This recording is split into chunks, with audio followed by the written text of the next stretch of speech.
երբեք մի փոշմանեք ոչ մի բանի համար առասարակ։ Այն ինչ որ արել եք կամ ընդհանրապես այն ինչ չեք արել։ Դա նաև փաստեց մեր հյուրը։ Իսկ մեր հյուրն է ով։ Լավ, մարտի 29 ժամը 19:30 Ֆիլհարմոնիայի Բաբաջանյան համերգասրահում տեղի կունենա Դաշնամուր ժամանակից դուրս խորագրով համերգային երեկո։ Ինչի մասն է եւ ոչ միայն խոսելու ենք մեր հյուրի հետ, իսկ մեր հյուրն է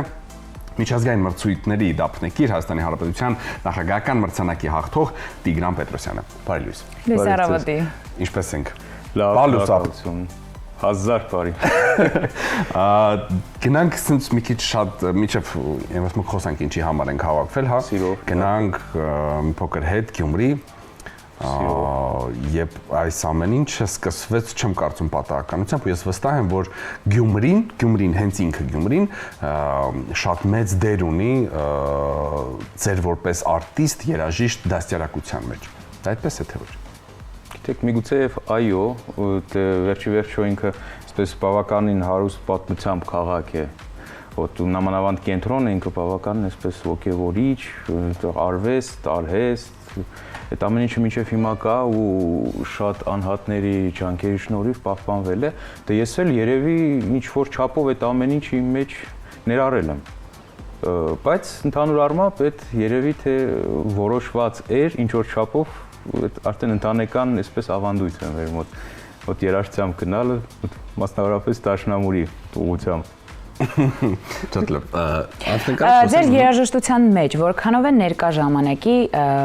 սահմաններից դուրս լինելու գաղափարը։ Եթե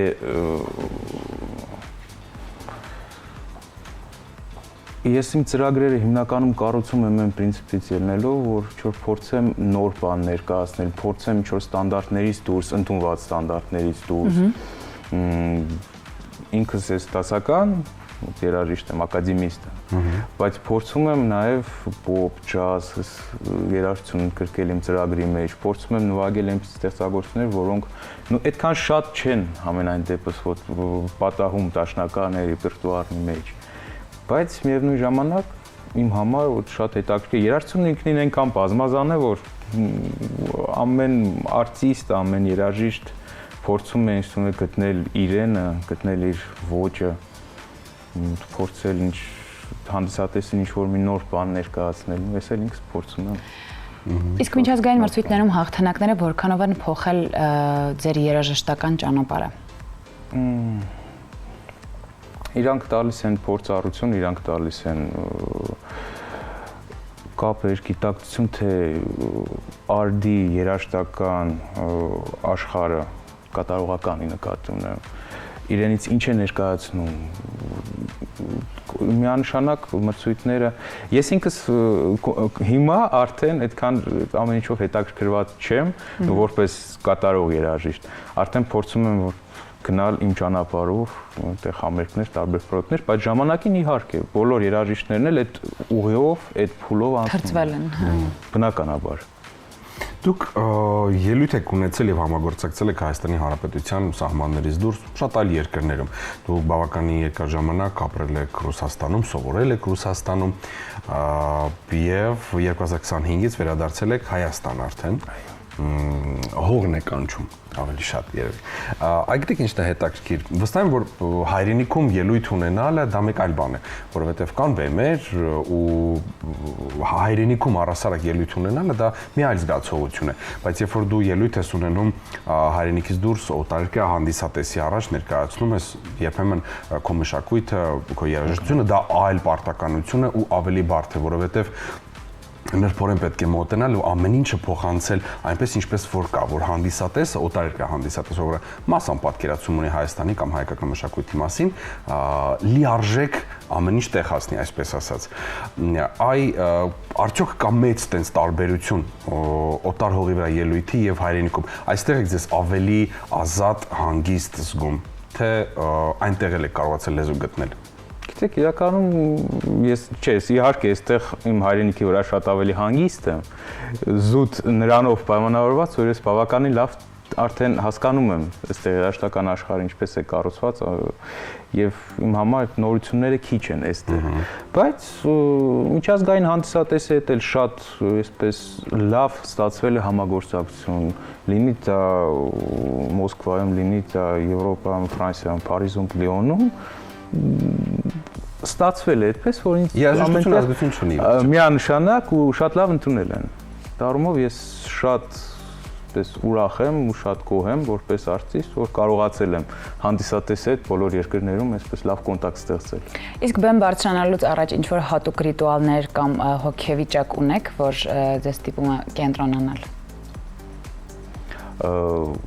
Միանշանակ բեմ բարձրանալուց առաջ որ մի ժամանակ պետք է որ մտքերով հավաքվես, կենտրոնանաս։ Իսկ ինչ-որ հատուկ ռիտուալ չի ասի, չէ։ Ճիշտ ասած չէ, այնպես ուշադրություն չեմ դարձել։ Ուղղակի մի հատ շոր հատված կա, ժամանակահատված, որ պիտի կենտրոնանաս, մտքերդ հավաքես ինքդ քո հետ։ Այդ ինչ որ նախապատրաստական այսպեսի մի հատ ընթացք ունի, փուլ է։ Իսկ մարտի 20-ի համերգի հետ կապված ինչ անակնկալներ են սպասվում։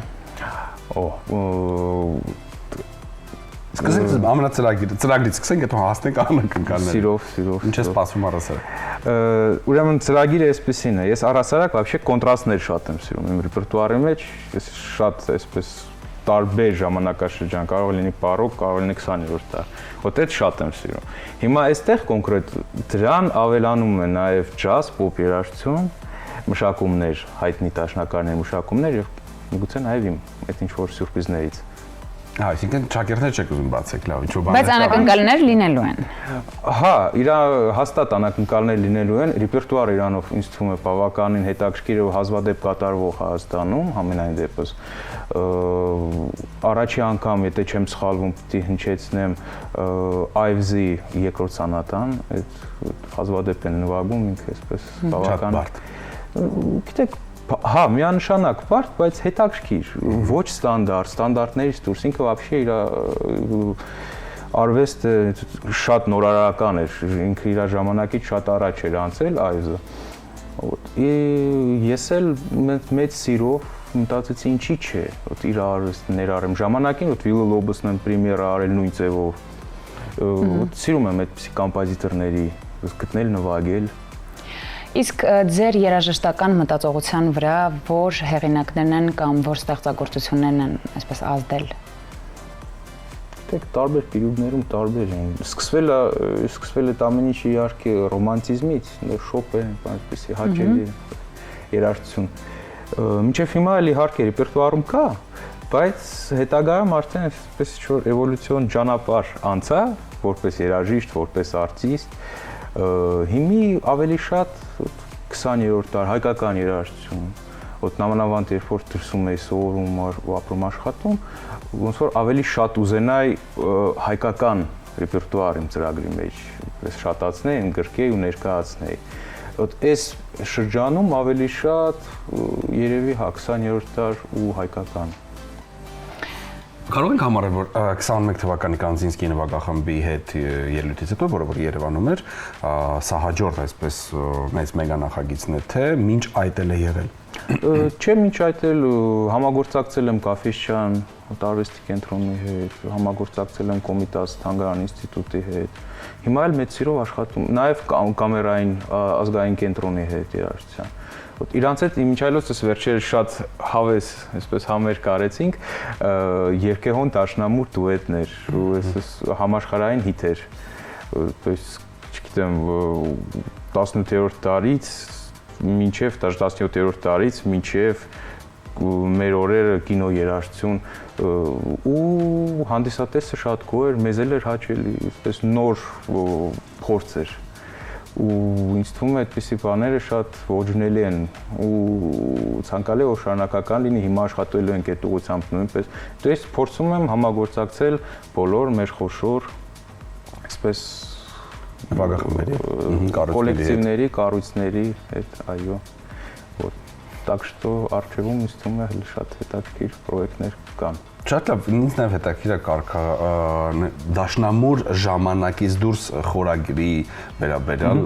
ում միտքն է, ձերն է։ Հա, որովհետև ծրագիրը այնպես ստացվեց, որ դե պատրաստվում է, ինչ որ ծրագիր էի հավաքում, այսպես հավաքվեց, հիմա որ արդեն պետքա ցանկը տամ, տեսնում եմ, որ բարոկ ժամանակվանից գալիս ենք մինչև մեր օրեր։ То есть ժամանակները փոխվում են, դաշնամուրը կա, մնում է, երաժշտությունը կա, ինքը իհարկե ապրում է, անցնում է հսկայական էվոլյուցիոն ճանապարհ, բայց երաժշտությունը կա, դաշնամուրը մնում է, то есть անկախ նրանից, թե մենք ինչ ժամանակներում ենք ապրում։ Վա։ Գյումրիում ունենք սպասվող ինչ-որ բաներ առաջիկայում, թե չէ։ Պլաններում ինչ կա Գյումրիի հետ կապված։ Հələ չեմ կարող ասես հաստատ ասեմ, Գյումրիում մի դեկտեմբերին մենք խոշոր համերգ ունեցանք մրցույթի շրջանակներում, որը մենք անցկացնում ենք իմ Մոսկվայի պրոֆեսորի հետ, այստեղ ռուս երաժշտության մրցույթ էր, այստեղ նախընտրական փուլերից մեկն էր։ Երևանի կոնսերվատորիայում անցկացրեցինք լսումները, իսկ Երևանում իմիջիայլոց նորից Բաբաջանյանի ֆիլհարմոնիայում համերգ տեղի ունեցավ, մի հատ էլ համերգ տեղի ունեցավ Գյումրիում, տեխնոպարկի դահլիճում։ Հիմա դեռ չեմ կարող կոնկրետ ասել ինչ պրոյեկտներ կան, հələ ինչ որ կոնկրետ բան Գյումրիում չկա։ Բայց ես հիմա այնտեղ եմ ապրում, այնտեղ եմ աշխատում, Գյումրիում ուսումնարանում եմ, դասավանդում, так что ինձ թվում է առաջիկայում այնտեղ էլ ինչ որ պրոյեկտներ կունենամ։ Նաև դասավանդում եք։ Այո։ 2025-ից։ Չէ, Ավելի շուտ։ Հա, այդ հələ Երևանի կոնսում ուսանելու տարիներից։ Լավ, ինչպես կբնութագրեք մեր այս նոր սերունդին։ Ոյ։ Շատ հետաքրքիր հարցեր։ Շատ լավ, բաց երեխաներ են։ Տեսեք, աշխատելը հեշտ է, եթե երիտասարդը հետաքրքրված է իր մասնակցության մեջ կայանալու, անկախ նրանից ինչ սերունդի ներկայացուցիչ է, հաստատ ինքը ջանքեր կգործադրի ու իր այդ կոնտակտ ես կարողանամ ստեղծել։ То есть այդ ընդհանրապես խնդիր չի, մանկավարժական արդեն պրակտիկայի մեջ ես ունեցել եմ լիքը ուսանողներ, աշակերտներ, իրանք շատ տարբեր տարիքային խմբերի ներկայացուցիչներ են եղել, շատ տարբեր։ Այստեղ ինձ թվում է ուղղակի շատ բաներ գալիս են որպես անհատ հատկություններից մարդու։ Եթե մարդու հետ կարելի է կոնտակտ ստեղծել, շատ հանգիստ ես իր հետ կաշխատեմ։ Շատ լավ, շնորհակալ ենք շատ Տիգրան, ես վստահ եմ, որ մենք բազմաթիվ առիթներ կունենանք ձեզ հյուրընկալելու, Սիրով շատ շնորհակալ։ լավ երաժշտության մասին։ Հիշեցնենք ևս մեկ անգամ մեր հեռուստատիտողին մարտի 20-ին 19:30-ին Ֆիլհարմոնիայի Բաբաջանյան համերգասրահում տեղի կունենա դաշնամուր ժամանակից դուրս խորագրով համերգային երեկո։ Մեր հյուրն էր միջազգային մրցույթների դափնեկիր Հայաստանի Հանրապետության նախագահական մրցանակի հաղթող Տիգրան Պետրոսյանը։ Շնորհակալ ենք շատ։ Շնորհակալ եմ։ Ձեզ լավ օրվա։ Մենք շարունակում ենք, իսկ հիմա քիչ անց կխոսենք այլ երաժշտության մասին ու շատ սպասված արտիստի հետ։ Վստահ եմ, որ դուք եւս շատ ուրախ կլինեք նրան տեսնելու մեր տաղավարում։ Մնացեք մեզ հետ։